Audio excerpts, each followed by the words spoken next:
Del Evangelio según San Juan. Gloria a ti, Señor.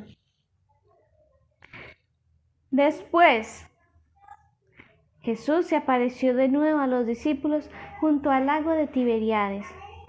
Se apareció así.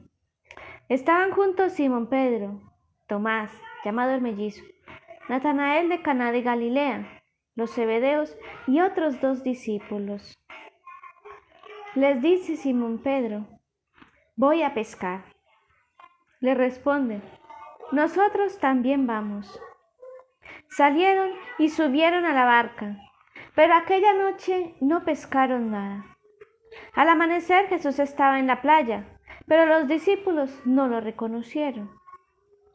Les dice Jesús: muchachos, ¿tienen algo de comer? Ellos le contestaron: no. Les dice: tiren la red a la derecha de la barca y encontrarán. Tiraron la red y era tanta la abundancia de peces que no podían arrastrarla. El discípulo amado de Jesús dice a Pedro: es el Señor. Al oír Pedro que era el Señor, se ciñó la túnica, que era lo único que llevaba puesto, y se tiró al agua. Los demás discípulos se acercaron en el bote, arrastrando la red con los peces, porque no estaban muy lejos de la orilla, apenas unos 100 metros. Cuando saltaron a tierra, ven unas brasas preparadas y encima pescado y pan. Les dice Jesús: traigan algo de lo que acaban de pescar. Pedro subió a la barca y arrastró hasta la playa la red repleta de peces grandes, 153. Y aunque eran tantos, la red no se rompió. Les dice Jesús: vengan a comer. Ninguno de los discípulos se atrevía a preguntarle quién era, porque sabían que era el Señor. Jesús se acercó, tomó pan y se lo repartió e hizo lo mismo con el pescado. Esta fue la tercera aparición de Jesús resucitado a sus discípulos. Palabra del Señor. Gloria a ti, Señor Jesús. Bien, queridos hermanos, qué alegría de nuevo encontrarnos aquí a través de este medio. Un espacio donde nosotros queremos escuchar la voz de Dios, meditar en su palabra. Y es por eso que estamos aquí, nos congregamos a través de este medio, para que a la luz de esta palabra y con la luz del Espíritu Santo, nosotros escuchar y descubrir lo que Dios quiere decirnos, para animar nuestra fe, fortalecer nuestra vida cristiana. Hoy lo hacemos en torno a este pasaje del Evangelio que acabamos de escuchar y que nos lo presenta la liturgia de la palabra para este día viernes de la octava de Pascua.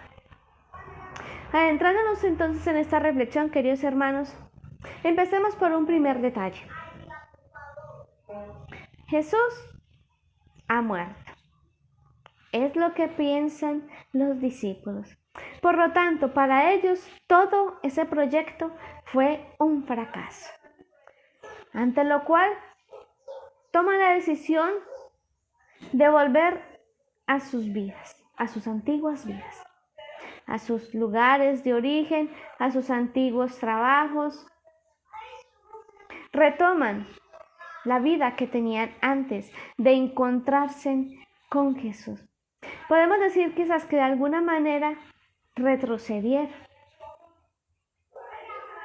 y vuelven a su vida cotidiana, a lo que estaban enseñados, lo que ya conocían. Pero es allí, en este contexto, en la propia vida cotidiana, donde Dios se acerca y llama. Es allí, en el acontecer diario de nuestra vida y de nuestra historia, donde ese Cristo resucitado llega para tendernos la mano y sobre todo para llenarnos de esperanza. Los discípulos no entienden nada. Para ellos El proyecto que habían empezado aparentemente fue un rotundo fracaso. Y en medio de la noche vuelven a sus faenas. Pero se aparece allí el resucitado, quien viene a darles nuevamente un sentido a sus vidas. Viene un segundo detalle. Al volver a sus faenas, los discípulos no lograron nada, pues nos dice el mismo Evangelio y en boca del mismo Pedro, que le dicen a Jesús: no hemos pescado nada. Pero ¿esto qué nos quiere decir a nosotros?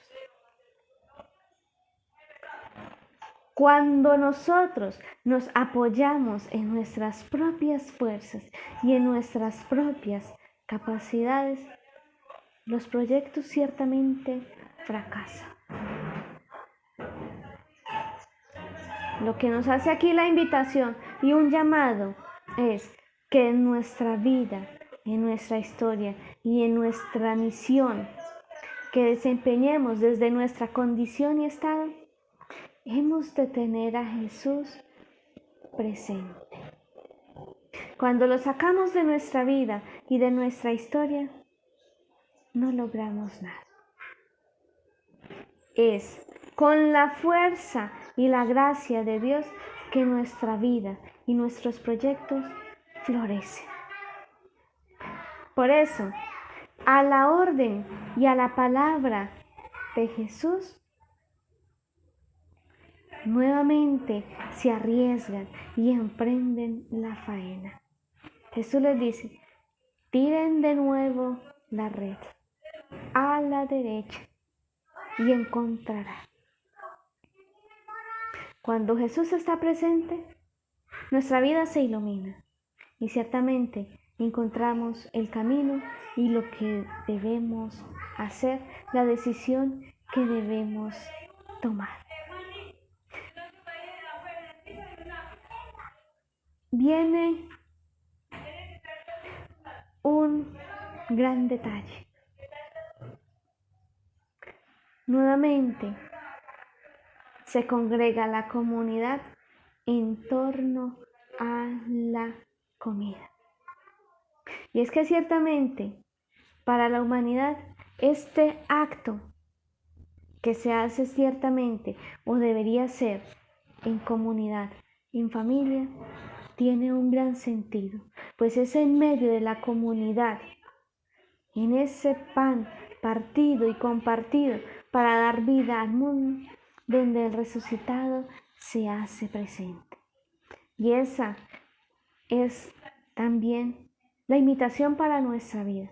De la misma manera que Jesús se hizo todo para todos, nuestra vida también ha de ser ese pan que se parte y se comparte para todos. Jesús nuevamente llena sus vidas de ilusión, de esperanza, y les muestra de nuevo el camino y los lleva de nuevo a la misión. Y es en ese encuentro personal con el Cristo resucitado donde ellos abren su mente y su corazón para retomar ese proyecto que Jesús había sembrado en sus corazones y que no se puede quedar en vano y que no se puede quedar clavado en una cruz. Porque ese proyecto trazado por Cristo es para dar vida al mundo. Y es allí donde ellos de nuevo asumen la misión, la responsabilidad de dar al mundo esa luz de Cristo resucitado y llenarlos también de esperanza. ¿Qué podemos nosotros entonces concluir? ¿Y qué invitación nos queda a nosotros para nuestra vida de fe hoy, ya que estamos en un siglo XXI. Primero, Dios llama en el aquí y en el ahora de nuestra historia. Basta simplemente que le escuchemos, que estemos dispuestos a escucharle. Segundo, en nuestro proyecto personal, social, comunitario, la luz que lo debe iluminar, guiar y acompañar ha de ser el mismo Cristo. Es Dios quien ha de ser el centro de nuestra vida y de nuestra historia, para que el proyecto que nosotros tracemos y que Él tiene planeado para nuestra vida llegue a feliz término y pueda florecer y tener una pesca abundante. Tercero, escuchar la voz de Dios, acudir siempre a su palabra que nos llama a remar mar adentro, a buscar más allá. Y sobre todo, con lo que hoy debemos quedarnos y que más nos debe mover es pedirle al Señor esa gracia, que al igual que el discípulo amado, podamos reconocer en nuestra vida y en nuestra historia la presencia del Señor. Él exclamó con voz firme y segura: es el Señor. Que nosotros también abramos nuestros sentidos para reconocer esa presencia del Cristo resucitado en el aquí y en el ahora de nuestra historia. Y sobre todo, que como Pedro estemos prontos también para responder a su llamado. Feliz y bendecido día para todos.